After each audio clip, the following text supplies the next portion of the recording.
I go down to set, and Vince was like, where have you been? I was like, I've just been waiting to get called to work. He said, I've been partying with Snoop. The studio said, okay, we'll make it, but can we just have other guys acting in it besides these two brothers? Really? And I said, that seems fair. That seems good. We had these little trailers where me and Vince on one half, Will would have one half, I'd have the other. And those guys were both so huge, so every time they get on the trailer would rock. I don't know who Emmett is, and I don't know what you're talking about. And then they were like, you were in Legally Blonde? I said, oh, Emmett. I'm like, I don't even know my character's name. I turned around, and he's like, nothing better than Bottle Rocket. And I was like, God, that's great. Regular folks have said to me, why don't they make comedies like they used to? And for whatever reason, like the powers that be, like, I mean, I have my theories that are like conspiratorial, why they stopped. Here, brother. I don't want to get into it. Welcome back to another edition of Scene Stealers. I am your host, John Feitelberg. Here we watch our favorite scenes with our favorite actors, and today we are blessed to have Luke Wilson with us. Luke, hi, John. how you doing, man? Thanks for having me. Dude, you kidding me? Thank Very you for nice coming on. Intro. I'm happy to be here. This is legitimately a dream come true. Like, I can't even talk right now. This is amazing. We're so lucky to have you here. Very kind. We are promoting The Hawk, where you star Golden Fisk with Will Ferrell, Jimmy Tatro, Molly Shannon, David Hornsby's unbelievable in it. Yeah. I'm going to ask you what drew you to the role, but I got a good guess. What's that? Golf and Will Ferrell. Yeah, and exactly. having fun with the friends. It was really funny. I think it was a Monday, but I was actually at Owen's house in a dark room watching the senior tour.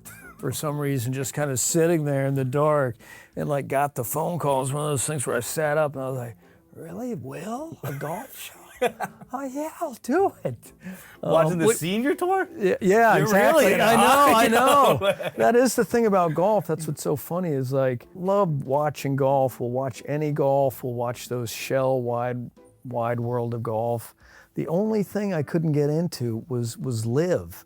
I could never, just like visually and like what was going on the screen, I could just never figure it out. And I can see how it is going under. I thought when it started, I was like, this might work. Like maybe there's a Yeah. chance. And then you started seeing it like with the games and the music playing, and you're like, oh, you're kind of making a mockery of the whole thing. That and like they were kind of trying too hard and kind of grasping.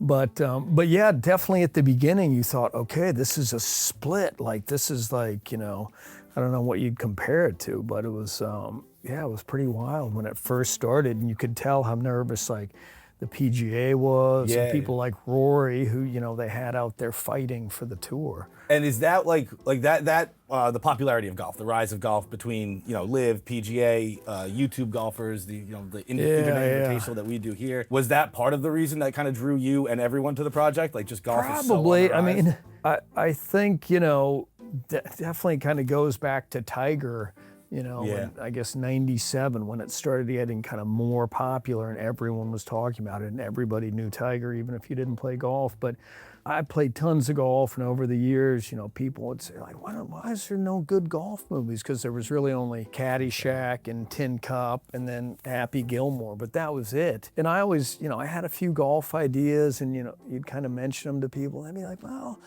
you know, it's not as popular as like, you know, baseball or basketball or football. And then they'll tell you like baseball movies aren't popular or something like that, like they don't play well. But they have all these kind of BS rules in Hollywood that are written in stone until they're not. It's like now Owen's got a golf show. Now, you know, I'm in one. You know, there's Happy Gilmore too.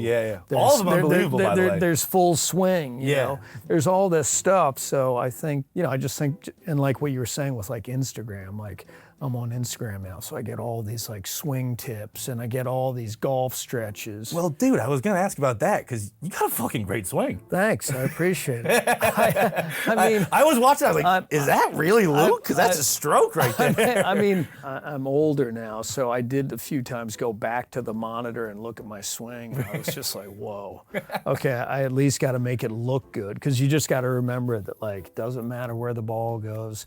Sometimes there's not even a ball there, so just to have a nice looking swing, which is even hard to do, which I would have to stretch to do. Without the ball. I would just notice, like, how short my backswing was. So you being hypercritical of, not even necessarily your acting, just your golf. Oh, yeah. I could care less about watching my performance. That's what am I going to do? Dude, that's unbelievable. But I can improve on how my swing looks, at least. I need another take. That one didn't look good. Exactly. But there were also guys they would use for, like, certain shots, I think, like, coming through the ball and stuff like that. Watch The Hawk on Netflix. It is out right now. Go watch it. Pals, what we got up for our first scene? Fucking right. What the hell are you wearing? Yeah. It's a jumpsuit. Clay, look at this guy. He looks like a rodeo clown. He looks like a little banana. Where are you from anyway, man? I'm from around here. This guy used to mow our lawn. No shit. Yeah, he was great. Clipping the hedges, sweeping up, mowing the lawn. What was the name of your little lawn mowing company? The Lawn Wranglers? Let's go.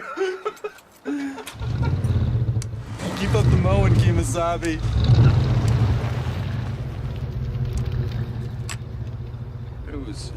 It's landscaping, not just mowing. I mean, I'm just sitting here with you, watching that, smiling ear to ear. I can't imagine, like, your three brothers, your good friend, making a movie for the first time. How fucking cool is that? It was definitely fun. I mean, there was, it's funny with Bottle Rocket, because when we were making it, we would hear back that, the studio doesn't like the dailies. I didn't even know what dailies were. So, like, the scenes you send back every day. And I was like, we've been sending this back? I was like, well, I thought we gotta make a movie, then we show them the movie. No, we've been sending everything back, and just like, oh my God. We're showing this to Yeah, I know. And then it's like, they think it's, they're gonna send somebody down. We kept hearing the studio's gonna send somebody down, but no one ever showed up. You know what's funny you say that, because you just mentioned Eastbound and Down. I just saw that clip where Danny was saying they shot in Wilmington, so there was a connecting flight, so people couldn't get there. Yeah, so people from LA wouldn't fly. Yeah, it was really funny. I watched that, but and then the movie came out, and it got a couple of good reviews, but it just did no business. I mean, no business. Didn't make back any of its money, and we would like.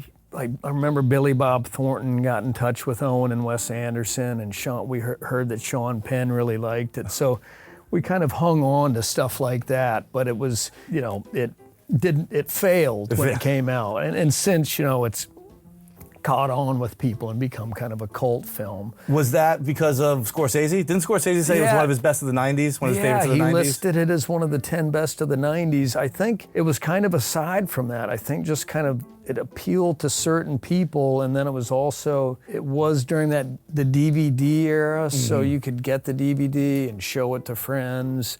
But yeah, it was one of those ones, and I've had a few of them where they came out, they did nothing, and then, a year later, 2 years later, 5 years later, people would come up to you. Is that, like, when that happens, are you like, where were you when it came out, dude? Like, well, it's like, hearing about, like, a failed marriage. Like, you guys were great together. You guys,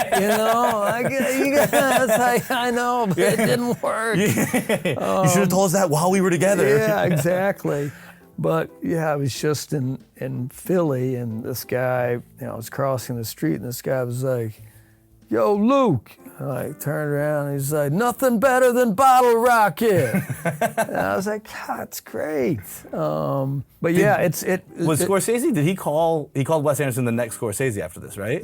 I didn't hear that. I believe in that when he made his 10 best. He said, just so great that he liked it, and that I'm sure that it has. I mean, I'm not comparing it to Mean Streets, but it has elements of that where it's, these friends, they're aimless, they go here, they go there, this happens, that happens, there's not necessarily an arc in a beginning and a middle and an ending. But it was unbelievable that someone like him would like it. But it is hard to you get branded with that first feeling like studio hates it, did no business. So it gets hard to kind of get beyond that. And you thought that was the last movie you were ever going to do, right? Oh, And then yeah. Owen was going to go join the Marines, I believe? I think he was maybe thinking about it. That was something that, he thought about. There was fucking James Caan. We were talking about it beforehand. Right. How did that come to be? James L. Brooks got him, right? Yeah, exactly. James L. Brooks was the guy that produced it, and he's a great writer and director, and he did like Broadcast News and As Good as It Gets, Terms of Endearment, and also great TV, like he had Taxi, which is a great show, kind of from way back, and a longtime producer of The Simpsons. But yeah, he was the guy, he's the one who he had a production deal at Columbia with his company Gracie Films, and Columbia didn't want to make it, but he also at Gracie Films at the time was Cameron Crowe, and he was producing Jerry Maguire. So, he had this kind of leverage, and he used it, and thank God, to get Bottle Rocket made and push it through. And at one point the studio said, okay, we'll make it, but can we just have other guys acting in it besides these two brothers? Really? And I said, that seems fair. That seems good. And Owen and Wes were like, what the heck? Come on, we made it all this way and you're just gonna bail out? I was like, we get them on the next one. I was like, I'll work on the crew, I'll do locations. They were like, that seems fair. Yeah. Now, obviously you're very aware of this, but I was just reading up on how Owen and Wes had staged a break-in at their college apartment, and this is kind of based on that. Yeah, I guess they were trying to get out of a lease Yeah. in Austin, Texas, where they had met at the University of Texas, and they had some lease. They were trying to get out of it. The guy wouldn't let them out of it, and I guess they staged some kind of fake break-in and say, hey, this is not safe. And they called the police, and then they explained in front of the landlord to the police what is happening, and both the police and the landlord thought they were liars, and I believe got evicted. I'm not sure. I always forget that part, but yeah, I think that's where they kind of pulled that thing where it's unbelievable. They robbed Unbelievable movie. Paz, what do we got next, bud? The Royal Tenenbaums. Royal Tenenbaums.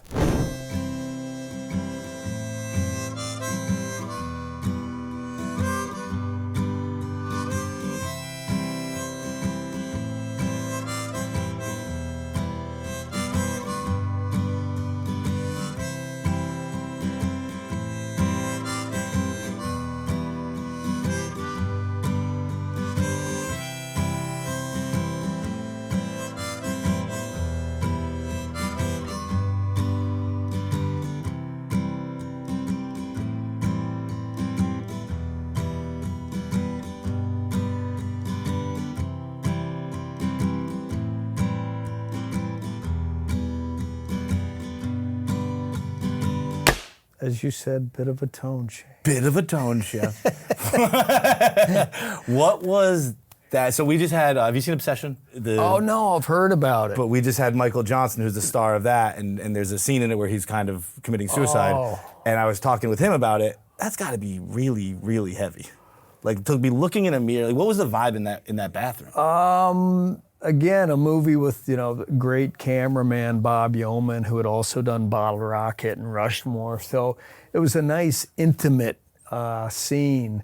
But yeah, there were, I remember the guy that did the hair, I think, quit that day just because he was so pissed that I was going to do it myself. So there was that kind of drama to deal with, and we just thought, this is the only way to do it, is to have me kind of do it myself. And he wanted to do it, and then it just didn't make sense. So there was kind of such a huge part of the scene. I know, and it's just kind of typical Hollywood PS that happens on a set. But yeah, I can't remember if Wes plays music on sets. I feel like he was playing maybe that song too, that Elliott Smith song.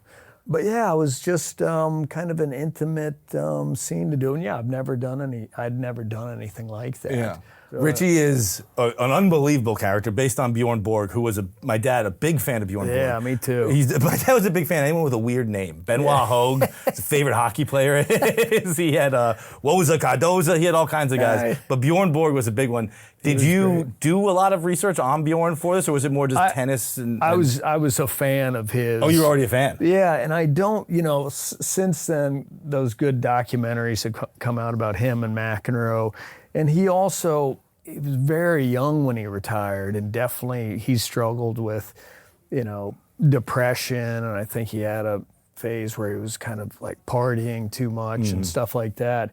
But yeah, he was definitely obviously the kind of the inspiration for that, but he was such a kind of cool guy where, he seemed like he kind of had it all, yet he had these kind of demons, and then, it's just the classic sports thing with, what do these guys do when they've had this singular focus and, their eyes on the prize for so long, and then it turns around and they played their last tournament, and what do they do? What do they train for? What do they eat right for? So yeah, that was a good guy to keep in mind for Richie Tenenbaum. Do you ever think about your life? Like, are you ever going to have a post life like an athlete? Are you going to have something where you're done? Like, I'm done with the acting. Well, I always kid around about just waiting around to play the Grandad. You just know what's coming. It's like, started out was the boyfriend, now I play dads.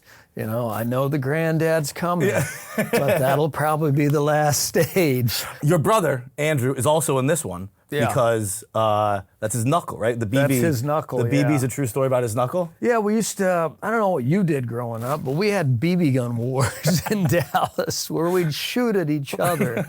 But yeah, we would have these BB gun wars, like when my parents would go out of town, we'd just have these battles, or we'd go to houses that were being made in the neighborhood and have them there. But no way. There was that's like James Bond. Well, there was a kind of BB gun it was called a Daisy Red Ryder, where you just cocked it once. Yeah, and Christmas Story, right? Go. Yeah. It's in that? I think so, yeah. But then there were pellet guns where you could pump them and pump them and pump them. So we'd have a few guns, and you'd be having a BB gun war, and we had a rule you could only pump the pellet gun 5 times, but then you'd hear Owen a lot of times clack, clack, clack, clack, clack, to where it was basically like a 22. And we had another rule you couldn't fire above someone's head, but when a guy's running across the yard and you're going for the kill shot. Oh yeah, there was a friend of ours got hit just right here, just right, on the inside of his eye. Thank God no one ever lost an eye. But yeah, Andrew's still got a BB right in his knuckle there. And then what was it like working with Gene Hackman? I know we were just talking about clips, and I saw this clip the other day of Aubrey Plaza, and she was talking about being on the set with Nick Offerman of Parks and Rec. And she said he taught her a lot about being a normal person, because at one point a PA came up to her and said, "Would you like me to get you a coffee?" And Nick Offerman said, "You can get it yourself, Aubrey." And she realized oh yeah, I'm my own person. I feel like Gene Hackman would have similar lessons on set. Is that true or not? Oh, for sure. And one thing about Gene was he never left set. He was not a guy who finished a take and went back to his trailer. He sat on set all day. And so that was interesting to me. Sometimes, I would go back to set just because I would feel like just to kind of conserve my energy or to not BS on set because, there's so much going on and, people you like and get along with on set that I'd kind of been aware okay, most days I'm pretty quiet and keep to myself. Then I'll get on set when I've got work to do and I'll start BSing with this friend or that friend. Next thing you know, you're kind of wearing yourself down. Exactly. Yeah. So that was an interesting thing for me to learn. But then I thought, okay, well, Gene, he sits there all day and he sits there quietly and he's aware of kind of everything going on. And also just, he had a real intensity that he directed into scenes. And I'd say, he's my top 2 or 3 actors along with Gene Hackman. Jack Nicholson and Nick Nolte. But Gene was just unbelievable kind of with his energy and his intensity, and people kind of kid around about him having a bad temper on the Tenenbaums because he a couple times lost his temper. But also I'm, well aware now, like, okay, Gene was 72 at that time. And he looked great for 72. He looked great. He was, he's a big guy. He was a former Marine. He loved Angelica Houston, but he was a real actor's actor. So I think maybe sometimes, I just certain things about the crew or the sets kind of threw him off to where he thought it was more about like the picture behind him than about like what was going on with the actors. But he was unbelievable. And I got along great with him, and he was just a very good, decent guy. I can very much see you two really hitting it off in particular. Yeah, he was a really, really cool guy. And just, whenever you see him, in movies, he's just unbelievable. I was watching some of Mississippi Burning a couple of weeks ago, and he's just so great in that. He goes from being really tender with Frances McDormand to just unbelievably threatening with these like bigoted rednecks, and it's so cool, how he like grabs Michael Rooker by the balls in this one scene and throws him to the ground. Then he holds Brad Dourif up by the neck, and he's like, you got a stupid smile. But Gene was unbelievable. That is fantastic. Pavs, what do we got next, brother? We got Old School. Old School next, of course. Support for today's episode comes from our friends over at Square, the business platform that helps sellers become neighborhood favorites. Whether you're gearing up for a busy season or just trying to keep up with everyday demand, Square is there for you. Okay, Square keeps your business running smoothly, from payments and POS to online orders, inventory, staff, and more, all in one place so you can focus on your customers, not your to-do list. If you live in New York City, or I'm sure in many other places as well, when I go out the door and I see Square, I know it's going to be a smooth interaction. Sometimes at bodegas, sometimes at newspaper stands, they don't take cards so easily. It takes forever. Square means it's going to be a quick, seamless interaction. Whether you're selling lattes, cutting hair, running a packed game day spot, or managing a design studio, Square helps you run your business, and it helps you run it without running yourself into the ground. Square isn't just fast, it's smart, transparent, and built for the way people actually run their businesses. There are no contracts, there are no hidden fees, no complicated installs, just Square hardware sent right to your door, making the whole thing very, very easy. Again, as a customer, it makes the world of difference when someone has Square. Square helps you run your business more smoothly, bringing payments, operations, and insights together in one place so you're ready for whatever's next. Right now, listeners to this show can get up to $200 off Square hardware when you sign up at square.com/go/Steelers. That's square.com/go/Steelers. STEALERS, like the show, Steelers. Get started with Square and build a setup that works the way you do. Thank you again to Square for sponsoring the show. Heidi?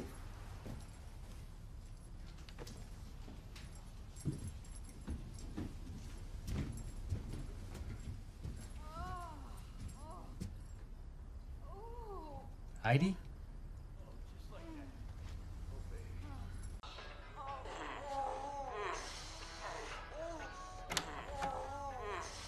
Mitch!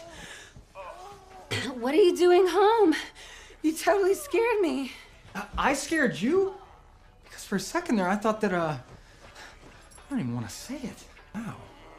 That's like, pretty hardcore. Yeah, I know. No, I'm not judging. Don't be embarrassed. This is a major turn on. Let's go with this. Is this what you do when I'm gone? Mitch, wait. No, I mean, I do it myself every once in a while, but to magazines. Okay, Mitch, we need to talk. Hello? Ah! Old School for me is the funniest movie of that time. It's kind of like I talk about the NBC Thursday night lineup back in the day with The Office and 30 Rock and Parks and Rec and Community, and some of them get more love, but 30 Rock to me is always the funniest. Right. I feel like Old School is a similar thing, where like some of those other movies of that time get a little more praise. Old School is start to finish, 90 minutes, fucking hysterical. Yeah, well, I think it goes back to Scott Armstrong and Todd Phillips. They just wrote a great script, and then, getting Will and Vince, those guys were both kind of great engines to drive it. And then also it's like, and they do it with good dramatic movies too, all the other parts are really good actors and really funny people. And I mean, I always say like Chinatown, it's like, Chinatown, Jack Nicholson's great, but every other actor, even if it's just one scene, is great. Terry O'Quinn's unbelievable. Yeah, exactly. Yeah. And all the fraternity recruits, are really funny guys. Now, can I interrupt you? I'm sorry. When you said the fraternity recruits, it reminded me. I was just reading about this, and I hadn't seen it. I hadn't known this until I just read it. But Todd Phillips wrote it as kind of a Fight Club, where you were kind of Ed Norton's character. Yeah, I can remember him saying that at the time, and I always kind of kept that in mind. But yeah, even when you see that kind of wardrobe, it seems kind of like Fight Club, kind of what like Edward the dreary Norton, office worker. Exactly, kind of drab colors and the tie and the. And then Vince Vaughn's the Brad Pitt. He's kind of your counterpart. And then the frat itself was the Fight Club, where it was like, here's where all the chaos and the debauchery I can remember him ensues. saying that back then. I always thought it was like a funny concept. And I just thought there were kind of a few similarities. But yeah, Todd is a great, really sharp director, obviously, and he's done all kinds of things. But yeah, that's what I think people don't kind of realize. It takes intelligent guys like that to make a good comedy, just like Animal House. That's the one I kind of hold in really high regards, but really smart, funny guys wrote it, directed it, great guys in it. And because it takes all those elements, and then because other times, people try and do kind of a comedy, but it can be just too dumb. Exactly. And it just doesn't work, and it doesn't make you laugh. Or they go kind of over the top and make it, just kind of crass. And I don't find funny. Exactly with you. But yeah, anyhow, it's nice when something works. Scott Armstrong, one of the co-writers of the screenplay, he said you had like a perfectly built-in angst that really worked for Mitch. Is that something you were working for, or is that just Luke? I think I was aware that I was kind of the straight man in the movie, and I'd kind of kid around when I'd be doing scenes with Will and Vince. That all I ever said was, "Wait, what? What's happening? What are you guys trying to do?" Where they got to be like jive talking and moonwalking, and I was having to be kind of like just the straight guy that stuff happened to. But no, that's a fun role to play too. It is very and I can't do what Vince does, and I can't do what Will does. Now, Will, before this, he was an SNL star, but this is really his breakout role, which I didn't realize until preparing for this. Did you guys not realize on set how great he was going to be for the role? But obviously you got to set, I guess. Well, definitely realized how funny he was, just because, when he'd first showed up on SNL, it's just like, who is this guy? Because he just seems like kind of a, ordinary guy, but then you realize has this kind of out there sense of humor and can do these unbelievable impressions and characters. I just knew it would appeal to me on set, and I thought it was really funny. But that can happen too, where you're having a great time on set and you're like, this is hilarious, and then it just does not translate for whatever reason. You can have fun days at work, but Will was just great as Frank. What would you say the biggest difference between Will as Frank, or working with Will as Frank, and working with Will as the Hawk is? I imagine he has a much bigger wake around him these days. Yeah. Well, that's for sure. I mean, and it's so fun, with the Hawk, it's Will's like the CEO of the company in a great way. Like he's kind of, like Sandler, he's kind of built this empire where he kind of hires everybody. He hires the crew people, the writers, the directors, he oversees the scripts. So, the great thing about that is he hires just great people. Whenever I would have an idea, if it would work, great, and if it didn't work, that's when I know that, sometimes I don't quite trust somebody. If I'm like, okay, you're like giving up a laugh here by not using that. But with Will, you have complete trust in him. But yeah, it is funny to think about him back on Old School, where he was just more kind of a hired gun. While at the same time, adding so much, a really funny script, but then, obviously ad-libbing and improvising really funny stuff. But, with the Hawk, he was just great to be around. And yeah, the idea that you have 10 episodes, and he's talked about that while doing press, where you can really open something up. Yeah. And with a script for a movie, they always say it's like 100 pages or 110 pages. I feel like when I first got to town, I was like, comedy should be 120 pages. Like now I feel like they're saying 100. Yeah. But anyhow, and I'm sure you've seen this, where it's like you have to start whittling stuff down and losing stuff, and it just breaks your heart. And then on the flip side, you can get those movies that are too long, where they're 2 hours and you kind of run out of steam. I think we had a phase of those. I think we're on the other side of it now, but we did have a phase where it's like, this is 2.5 hours? Right, what the fuck? But with The Hawk, you're able to really open stuff up and have, lots of room. There is scenarios and laughs. It's funny, watching this, I was rewatching Old School the other day, and I was like, God, they really don't make them like this anymore. I feel old saying they don't, it, but they really don't. Like, between the set pieces and like how massive the extra scenes were. I actually thought The Hawk had a couple of those. Between the TGL scene and then a couple of the course, I thought they were pretty big sets. Did you feel like it was kind of a throwback to older Hollywood? Oh, yeah, for sure. Yeah. And I know people, again, but just regular folks have said to me, why don't they make comedies like they used to? And for whatever reason, like the powers that be, I have my theories that are like conspiratorial, why they stopped. Here, brother. I don't want to get into it. But for some reason, the basic gist of it is like the people in charge are just not funny. Yeah.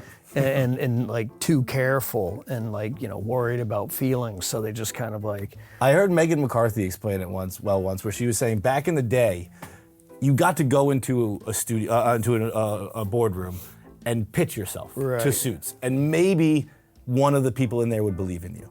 But nowadays it's also numbers based, that no one will even hear your idea. They just want to know, do the numbers back up that it'll work? Yeah. Where it's like you got to take a risk on a crazy fucking idea sometimes. I got back a note about a joke in a script that said it was imperialistic. I was like, I don't even know what the fuck that means. I was like, is imperial a compliment? What? I was like, does that mean like empire building? I was like, I don't even know what the fuck that means. It's too imperialistic. It's hilarious. Yeah, but no, I just feel like there are all these, maybe little factions, where in the old days, you'd get one person who'd be like, okay, good script, good director, I trust him to hire the right people, let's let him go. Exactly. But there's so many things that wouldn't get made today that used to get made in the old days, but anyhow. So before we move on, real quick, I just want to talk Mitch-a-Palooza. That night seems like it was insane. The night of filming, I think Vince was entertaining 170 extras. Snoop wouldn't come out of his tour bus because he was throwing a party on there. Right. Will's running around naked. What was that night like? Okay, I remember that night because we had these little trailers where me and Vince on one half, or it would be me and Will would have one half, I'd have the other, and then the other guy would share one with somebody else. Right. And those guys are both so huge, so every time they get on the trailer would rock, Will and Vince. But that night, I was just kind of sitting there, reading, waiting, nothing's going on, hours are passing by. And then I go down to set, and Vince was like, where have you been? I was like, I've just been waiting to get called to work. He said, I've been partying with Snoop. I was like, what? I thought he wouldn't leave his trailer. And Vince was like, yeah, that's where I was. And I was like, shit. You just in the bus reading? So I missed the party. But I didn't realize that. Yeah. But it was, because Snoop had this guy, Bishop Don Juan, with him, who was a pimp, a real pimp. This is the green hat. Yeah, with the green hat. I was like, oh, wow, nice to meet you. I don't know that I've ever met a pimp. It's an honor to meet you. But him and his whole entourage were really funny guys. He was a nice guy, and but that was a wild night. All right, support from the show comes from our friends over at Monarch. As you get older, money gets harder to manage. Just you're spending it on different things. You don't know where it's going. You don't know where it's coming from. It becomes a nightmare. Thankfully, our friends at Monarch have an app that makes everything very, very simple. Most apps will only tell you what you've already spent. Monarch, on the other hand, helps you set goals, map out big purchases, and see if you're actually on track before it's too late to adjust. It lets you see if you're working towards your goals. You can ask Monarch's AI assistant anything you want about your finances. You can ask it, how much did I spend on travel last summer? You can ask it, can I afford this vacation without touching my savings? Instead of going through your own accounts and doing all that math, Monarch's AI assistant just lets you know right there. Bang. You can spot things you wouldn't think to look for with AI insights. Has your spending gone up or is it just inflation? Monarch AI assistant will tell you everything you need to know. You get a heads up on what's happening with your money with the AI weekly recap, flag spending spikes, net worth shifts, and upcoming expenses. You can also finally split the bill. You can stop the headache of, oh, I'm banned from this app. Oh, I don't have that app, blah, blah, blah. Monarch solves all that with Monarch Bill Split. You just scan the receipt, everyone claims what they got, and then you settle up. No separate app needed. You can write your own money story with Monarch. Use code STEALERS, STEALERS, at monarch.com to get your first year of Monarch Core for half off at just $50. It's Monarch Core at half off for just $50. 50% off your first year at monarch.com with the code STEALERS. STEALERS. Steelers. I'd like to ask a couple of questions, Your Honor. Just give me a couple minutes. Did you ever take Mrs. Wyndham on a date? Yes. Where? A restaurant in Concord where no one could recognize us. And how long have you been sleeping with Mrs. Wyndham? 3 months. And your boyfriend's name is? Chuck. Right. This is one of those movies where, girls that saw it when they were, 14, they now show it to their daughters. Yeah. Well, it's a 25-year anniversary this week. I believe July 13th, 2021, it came out. Elle is launching now on Prime, so Right, it is an imperialistic empire. Yes, this is imperialistic. There's I remember, saying that there's a Broadway show that's been going for years. But yeah, this is, but Reese is unbelievably funny. I'd wanted to work with her because I'd seen Election. Yeah. And she was just so funny and odd in that. And when you heard her voice, I read a quote from you the other day where you were saying there was a lot riding on this, which I didn't know. I don't know what that really meant, but you said there's a lot riding on this movie. But you knew when you saw Reese's walk and when you heard her voice, you were like, it's a hit. Well, that, and I mean, I just saw something with Nicolas Cage where, he's always good about doing voices and odd characters. But the thing about how she played it is it does take guts because you can try and do something sometimes, whether it's a voice or a wardrobe, and people are like, yeah, but that's not what people want to see you do. And you can kind of think, okay, well, I don't want to jeopardize a movie and do something that's too weird and kind of take away from, the story. Right. But she did play a real character, almost from an SNL skit. Very Will Ferrell, yeah. Yeah, so that's what I really liked about it. And it takes, kind of sticking to your guns, because all it would have taken is the producer or the director to be like, can you just play her you, Reese? Because people want to see you, they like you. So just we want to hear your voice, not this, other kind of odd voice. And I mean, I know it's just kind of in a lot of ways, kind of a straightforward comedy, but I do like that she goes for it. It's a movie I probably saw when I was younger and I hadn't seen again until this week. Yeah. It's unbelievable. Robert Lukatic directs the hell out of it. Writers were Karen McCullough and Kirsten Smith, yeah. And I heard that they're unbelievable writers. They wrote 10 Things I Hate About You, The Ugly Truth, some greats. And they wrote it for you. They wrote Emmett Richmond for you. And the casting department, I guess, was thinking of other people. They were like, well, maybe try some other people. So what Katie and Kirsten did was they just kept faxing your name to the casting department. And they just kept saying, Luke Wilson, Luke Wilson, Luke Wilson, until it finally sunk in. That's funny. I thought that was yeah, it's nice of them. Yeah. What was it like being you when this movie came out? Because I feel like what you're playing is just a female fantasy, a very handsome man going, babe, you're so right. Oh gosh, You're so I mean, right. I mean, my character's not much of a character, so I was just, I don't know. No, I just mean disagree he's with just, that. just That's kind of what I'm like what saying. you're saying. No, he's just kind of a very, very nice guy, supportive guy. But when the movie came out, unlike Bottle Rocket, this was a hit. And I'll never forget, I was back in Dallas. I was at this Mexican restaurant. This group of little girls came up, 8, 9, 10, they were like, are you Emmett? And I said, no, I'm not Emmett. And then they kind of laughed, and then they kind of skittered back like little birds, and they're like, you're Emmett. And I said, girls, where are your parents? I don't know who Emmett is, and I don't know what you're talking about. And then they were like, you were in Legally Blonde? I said, oh, Emmett. I'm like, I don't even know my character's name. And they were like, yeah. I said, okay, yes, I'm Emmett. I'm sorry, let's get a picture. But, it's like that scene in The Shining where it's like, you're the caretaker here. And I was like, no, I'm not. You got the wrong guy. You got the wrong guy. But no, this came out and did well, and people like got into it. It was great. It really is. Like, having watched it again, I hadn't watched it as an adult. It's a genuinely great fucking movie. Good script Great again. movie. Like, it has a good script. But yeah, it really took Reese and Robert Luketic to kind of get it done. Last scene, Pabs, what we got, babe? There will be blood. And even as a boy, I wanted to have children to run around in it. You can have anything you like now, Daniel. And you should. Where are you gonna build it? Here, maybe, near the ocean. Would you make it look like that house?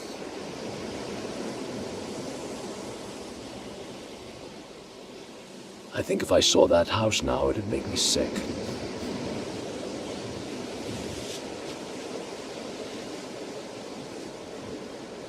We can eat and get some women. Take him to the Peachtree Dams. I say get liquored up and take him to the Peachtree Dams. Yeah.